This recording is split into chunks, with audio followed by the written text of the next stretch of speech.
Okay, well, good morning once again, faithful little group. Thanks, worship team.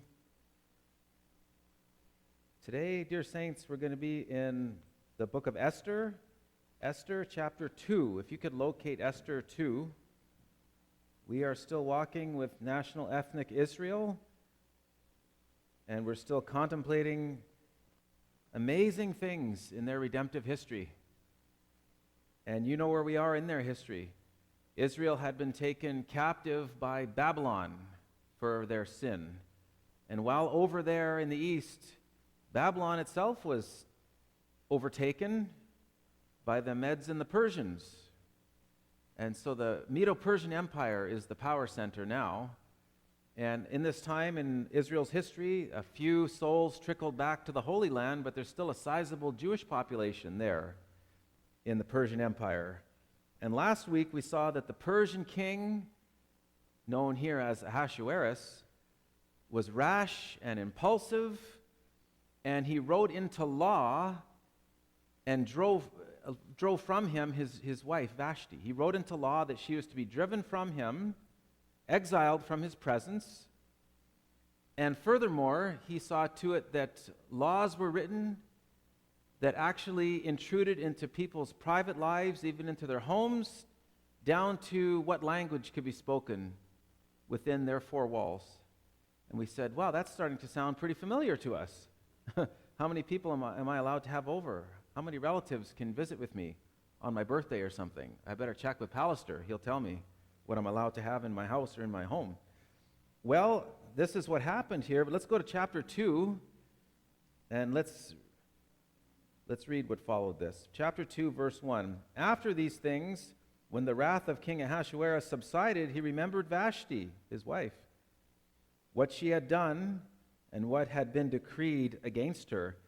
Friends, you know what's happening here? This is called a twinge of regret. The king sobered up, thought twice about what he had done. He remembered that his wife was beautiful. She was not hard to look at all. And she had a personality. She was not some kind of cardboard cutout. She had a personality. She had strength. She had some self-dignity. And she had some courage. And guess what? He started to miss her. I think he's regretting what he has done. But guess what? He wrote it into law. And the laws of the Medes and the Persians cannot be altered. So I think what's happened here is his wise men, his servants, are detecting a little unrest in the heart of the king. So they are going to suggest something to him. Verse 2, here we go. Then the king's servants who attended him said, "Let beautiful young virgins be sought for the king, and let the king appoint officers in all the provinces of his kingdom, that they may gather all the beautiful young virgins to Shushan, the citadel, into the women's quarters under the custody of Haggai, the king's eunuch, custodian of the women, and let beauty preparations be given them. Then let the young woman who pleases the king be queen instead of Vashti. This thing pleased the king, and he did so." Well, this sounds outrageous to our ears in 2021. The king's servants detected some unrest in the king's heart, and they said, you know what? It's safer for us if he's happy. We know how rash he can be. So they had a suggestion. Hey, why don't we just sort of comb through your kingdom? We'll abduct the loveliest young virgins we can find, and we'll beautify them even further. We'll give them a year of beauty treatments and so on. And then you get to choose the one you like the best, and she'll be your queen. And friends, I want to say this is absolutely horrific to our God-given moral sensitivities. Abduction, forcible confinement, that's typically pagan philosophy and practice. You read about this in Islamic countries, where some degenerate will abduct a young girl, often a Christian, and force her to convert to Islam and then marry him. This goes on even today in the world. But this degradation of women does not at all reflect biblical philosophy on the matter. Jesus was questioned about home, family, and marriage. in Matthew chapter 19 and in Mark chapter 10. And Jesus returned a question to his questioners. He said, "Have you not read? What is wrong with you people? You're supposed to be men of the word. Haven't you read? Didn't you read Genesis chapters 1 and 2? He which made them at the beginning made them male and female. And for this cause a man shall cleave to his wife. He will leave father and mother, and the two shall become one flesh. What God has put together, let not man put asunder." That's what Jesus said. Jesus said, if you want to know about the home, family, marriage, covenant relationship, you just go to the beginning of the world. The world when God said everything was very good. One man for one woman for one lifetime. A very special love, trust, covenant relationship God calls marriage. And there are no substitutes for that. That's what marriage is. Now, the Bible records that even some of God's people practiced polygamy. That's true. But never, ever was polygamy celebrated, endorsed, much less commanded.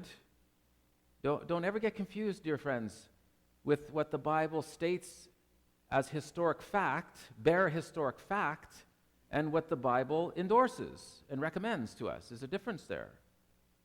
The Bible says in Proverbs 18:22, he who finds a wife finds a good thing. You find a wife, you don't find 10 wives for yourself. The Proverbs 5:18 recommends that men are to rejoice with the wife of their youth. The wife, one wife. Deuteronomy 17 contains a list of instructions for Israel's king. The king was to do what? Enjoy one wife.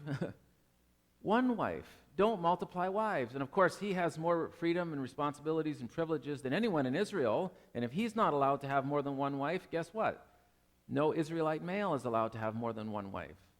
Don't ever get confused with what the Bible reports as bare historical fact with what God endorses and commands. And when you look at the wives in the Bible, do they look like weak, mousy little things? Not really. Does Sarah look like a little pushover, a doormat? How about Rebecca? How about Abigail? How about Priscilla? No, these are strong women. They have courage. They have strength. They don't just sit under their husband's feet. And how about the Mosaic Law? You know, the Mosaic Law is supposed to be so misogynistic. Oh, really? In Deuteronomy chapter 24 and verse 5, in the Mosaic Law, mind you, there is a command. And it says that young men who are conscripted into the army don't have to serve any sort of military duty if they're newly married. 1 year reprieve from military duty so that they can bring happiness to their wife. Bring happiness to your wife. That's something important. Men, keep your wives happy. Well, how does the saying go? Happy wife, happy life. I've heard that. And of course, the pinnacle of all this kind of teaching, the absolute capstone to all of this is Ephesians 5. Men, love your wives just as Christ loved the church and gave himself for her. Self-sacrificial love for your wife. That's the Bible's teaching on the matter. One man, one woman for one lifetime. Women, reverence your husband. Respect him. He needs it. Husbands, love your wives. They need it. Beautiful, harmonious, love, trust, special covenant relationship inaugurated at the beginning of the world by a triune holy God who has himself existed in community from all eternity. And these are mysteries. Paul says it's a mystery. But it's beautiful. To the extent we understand it, it's beautiful. Quite a contrast with paganism, don't you think? Look at chapter 2, verse 5 now. Look what happened here. We're going to get introduced to somebody here, a family. In Shushan, the citadel, there was a certain Jew whose name was Mordecai, the son of Jair, the son of Shimei, the son of Kish, a Benjamite. Kish had been carried away from Jerusalem with the captives who had been captured with Jeconiah, king of Judah, whom Nebuchadnezzar, the king of Babylon, had carried away. And Mordecai had brought up Hadassah, that is, Esther, his uncle's daughter, for she had neither father nor mother. The young woman was lovely and beautiful. When her father and mother died, Mordecai took her as his own daughter. Mordecai seems kind of upright, don't you think? Seems like a selfless kind of person. Seems like he's a decent man. Before we're done with this book, he's going to get the respect that he is due. He's a man of courage and some kind of moral sensitivity to what's right and wrong, a sense of moral duty. He's someone we can look up to, I think, a little bit here. And if you've read the book, and I think most of us have, you know what's about to happen here. Esther, his cousin, is going to be abducted by the king. She's going to be abducted. She's going to be forcibly confined. And we need to get the force of this. Look, please, at verse 11. And every day Mordecai paced in front of the court of the women's quarters to learn of Esther's welfare and what was happening to her. Can you imagine? You know, I've heard people say, it's very euphemistically, they say, oh, Esther was invited to join a beauty contest. Have you heard people talk like this? There was a beauty contest in the kingdom, and Esther got invited to the beauty contest, and she won the contest. Isn't that wonderful? She became the queen. That is not what's happening here. This lady was abducted against her will. You'll see that. Ancient Jewish tradition says that Mordecai tried to hide her, but she was discovered. And she was taken captive, and he worried about her. Is she okay? What's happening to her? God only knows. Well, in reality, Esther was not being brutalized. Let's get that straight. She was not being chained up, not like the horrible things we read about regarding the sex slave trade, this horrible moral abomination, supersaturating even our own country, and courageous MPs like Joy Smith standing up to do something about this, getting laughed at, not taken seriously. Finally, she was taken seriously, but that goes on in our own country. Well, Esther's not receiving that kind of horrible treatment. In some sense, she's even enjoying the lap of luxury, because you don't want to damage the king's goods, do you? But you know what she's not, friends? She's not free. There's a major issue here. She's not free. A lion in the zoo or a man in prison, these things are completely provided for. Did you know that? A lion in a cage or a monkey in a cage or a man in prison, completely provided for. You get free shelter, free food, free health care, and no personal responsibility to provide for yourself. Oh, doesn't that sound wonderful? No, it's not wonderful. The Western world, dear saints, is built on the supposition that it is far better to live free and responsibly than to trade your freedom in order to become a passive recipient of that which somebody else has determined to be your life's necessities. Did you get that? It's much better to live free and responsibly. It's much better to, under God, be the architect of your own life, your own destiny. It's not easier, but it's far better. And that's something our government needs to understand. That's something the general populace needs to understand. It seems like we're a tiny little pocket here in the Western world that sees through the propaganda, the nonsense, the lies, the socialist poison that is just being poured all over our country. And I wonder if we even have a country left at this point. Socialist, communistic thinking, where the government will just step in and take care of all your needs. You just put your hand out. No personal responsibility, but no personal freedom either. This is a nightmare waiting to happen. Well, friends, it gets worse here for Esther. The king is going to choose which young lady is going to be his wife. How's he going to do that? He's got them all bottled up in the harem, and they're all receiving beauty treatments. And this man is going to have his way with each and every one of them, and he's going to decide which one is going to be my wife. Which one gives me the most pleasure here? Look at verse 13, chapter 2, verse 13. Thus prepared, each young woman went to the king, and she was given whatever she desired to take with her from the woman's quarters to the king's palace. In the evening she went, and in the morning she returned to the second house of the women, to the custody of Shaghaz, the king's eunuch, who kept the concubines. She would not go in to the king again unless the king delighted in her and called for her by name. That is absolutely offensive in the extreme. This man just violates these women one after another, each in turn, and then he's going to choose one of them. Well, I think that one gave me the most pleasure. She's going to be the queen now. And what about the rest of them? They are confined to the harem for life, never to marry, never to have a normal life, have a husband and children. That's out of the question now. Their freedom has been totally taken from them. And that's horrible. See, this is not some little fairy tale story here. We're not going to sanitize what the Bible says. We need to see how evil people can be. And then we need to fight against evil whenever we have opportunity. This is not fun. Look at verse 15.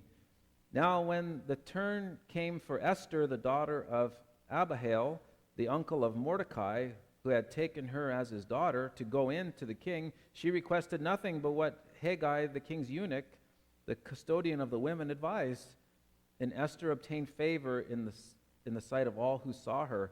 So Esther was taken to King Ahasuerus, into his royal palace in the 10th month, which is the month of Tebeth, in the 7th year of his reign. The king loved Esther more than all the other women, and she obtained grace and favor in his sight more than all the virgins. So he set a royal crown upon her head and made her queen instead of Vashti. Well, let's not clean this up. Let's not sanitize it. Poor Esther was violated that night. She was forced then to marry this pagan degenerate, and the girl was not at all thrilled by this. Did you see verse 15? She refused to take anything with her into the king's presence. It was an option. Oh, do you want some perfume? You want some makeup? You want some cosmetics? Would you like some jewelry? How about some beautiful garments to make yourself look more appealing to the king? Esther said, I have no interest in looking appealing to the king. I'll just go into his presence, I guess. You see, she's not at all thrilled by what's happened here. Nevertheless, the king, we are told, loved her, whatever that might mean to a pagan, and he married her, and he threw a huge celebration. I mean, this guy is a drunken degenerate as far as I'm concerned. And there was gifts, and there was feasting, and there was all the rest of it. And look at verse 19, because this is shocking. Verse 19. When virgins were gathered together a second time, Mordecai sat within the gate. Virgins were gathered a second time? What are you talking about? This guy thought it was such a great idea to abduct all the loveliest virgins in the kingdom and then do his thing with them. He thought that was such a great idea, he did it again. Can you imagine how degenerate this person is? Friends, this is alerting us to a problem, and this is called sin, and sin is horribly, horribly progressive. Sin never satisfies, you know that? After he did that terrible thing, he was not satisfied. He said, I want to do it again. Sin grows, sin eats, sin consumes, sin destroys. Saints, don't play with sin. Don't play around with it. Don't meddle with it. Don't toy with it. Flee it. Paul said, flee immorality. You do like Joseph did when Potiphar's wife wanted to have relations with him and she grabbed his garment. He just got out of there. He's not going to reason with her, not going to debate her, not going to wrestle with her. Just get out. Don't touch sin, friends. We don't play with that which drove Jesus to the cross. Jesus became sin for us who knew no sin. Jesus knew no sin. We did. Let's make sure we understand that. He who knew no sin became sin for us, that we might become the righteousness of God in him. Sin's the problem. And did you notice that Mordecai's at the gate here now? Oh, a little flicker of hope here in all this darkness. Mordecai, this upright man, is in the gate. What does that mean? He has been promoted. He has some kind of authority now. He has been recognized as somebody who is wise to some extent. He can be trusted. He's in the gate now. Probably at Esther's request. She's the queen.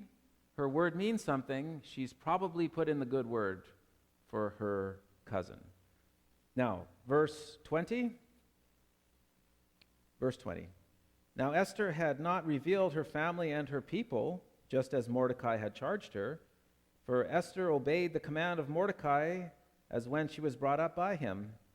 In those days, while Mordecai sat within the king's gate, two of the king's eunuchs, Bigthan and Teresh, doorkeepers, became furious and sought to lay hands on King Ahasuerus. So the matter became known to Mordecai, who told Queen Esther, and Esther informed the king in Mordecai's name. And when an inquiry was made into the matter, it was confirmed, and both were hanged on a gallows, and it was written in the book of the Chronicles in the presence of the king. Friends, Esther's abduction and what happened to her is not good. We all agree on that. That's not a good thing that happened there. But notice, would you please, the cascade of events. She was abducted, became queen. She was married to that degenerate, but she became queen. She has some kind of authority. Almost certainly she used that to get her cousin Mordecai promoted. Sitting in the gate where he heard the plot to destroy the king, reported the matter to Esther, who reported it to the king. Mordecai was recognized. And then there was 2 executions, and the whole thing was recorded in the royal archives. Like a series of dominoes falling. For what purpose? Now, you and I have read this book. We know how this is going to happen, how things are going to happen, how things are going to turn out. But I tell you, I'm 100% certain on this. The first time you read this book, you had no idea what was going to happen. Me neither. No way we could have forecasted the outcome of all this. And friends, it's just like today. You go through hard things, and I do too. And you ask God, for what purpose is any of this?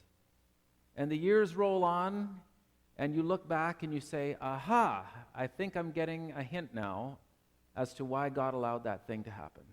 When I was in the middle of it, it was impossible to understand what greater good God had in mind. It's hard when you're in the middle of it. Job knew all about that. 37 chapters crying out to God, why? Friends, I have confidence in God. I hope you do too. He is the greatest conceivable being, God. You can't conceive of a greater being than God. Absolutely all-powerful, all-knowing, absolutely sovereign, absolutely morally perfect, omnibenevolent God. And a being like that, you may be sure, can take the hard things you're enduring today and cause greater goods to come out of it. He can do it. How do you know? Because the greatest evil the world has ever seen occurred one Friday when lawless hands took the sinless Son of God and nailed him to a tree. You can't imagine a more horrible thing happening. What happened to Esther is terrible, a moral abomination. But guess what? Esther was a sinner, like all of us. Jesus was sinless, spotless, perfect, the most beautiful human being to ever touch this planet, was taken with wicked hands and scourged and beaten and spit on and mocked. And a crown of thorns pierced his head. Nails pierced his body. A Roman spear pierced his side. His back opened up with a Roman flagrum. You can't imagine a more horrible thing happening. And God said, you watch what I do through this tragedy. When Jesus died on that cross, he destroyed him who had the power of sin, that is the devil. He made a public spectacle of him and those fallen angels that followed him. That's what Paul says. Through Christ's death and resurrection, the world's been made savable. You can become the recipient of the saving benefits of Christ's redemptive ministry by faith. Surely God can take lesser evils and make good come of it. Surely he can do that. We believe it. You remember Genesis chapter 50. You remember what happened to Joseph? 13 years rotting in jail, an innocent man. And you know what happened, how God intruded into his life and changed things. And at the end of it all, he confronted his brothers who sold him into slavery. He said, "You meant it for evil, gentlemen, but God meant it for good." The Bible says that all things work together for good to those that love God. All things, individual things, all things, your individual experiences are working. Oh, you mean there's a plan here behind all this? Yes. All things are working together for good, for your good under God. He can make it happen. It may not happen overnight, dear saints. Maybe not overnight, but you may be sure it will happen. Esther, we're not done with her yet. We're going to walk with her together in the next couple weeks. We're going to see how God puts these things together. What we want to do right now, friends, is we want to celebrate Jesus. We want to celebrate his victory over death and hell and the grave and judgment. And Jesus told us how to do it. He said, "I want you to come to my table. You come to my table, and you eat that bread, and you drink from that cup, and you remember me. That's how I want you to do it. You're going to show forth my death until I return."